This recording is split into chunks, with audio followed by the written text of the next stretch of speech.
Hi, today I have AGM Pad P2 and I want to show you how manage your Google passwords on this device. We start off opening our settings application, not settings, sorry, Google Chrome application. Tap on three dots on the right corner.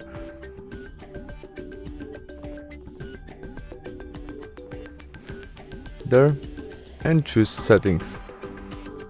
In it, we tap on password manager and there we have some account which our smartphone remember passwords. We can click on it, maybe on Google Drive, but we need to have a look screen to get connected to that. I set it fast.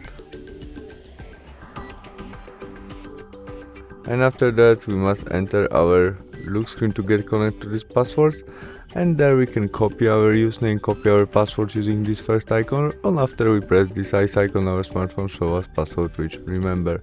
You can also share this password and username to someone using this icon, to our friends, or edit something by tap on edit and write something new in your username, password and note. But remember, when you change something, press save. You can also delete this password from our device by delete and confirm by delete again.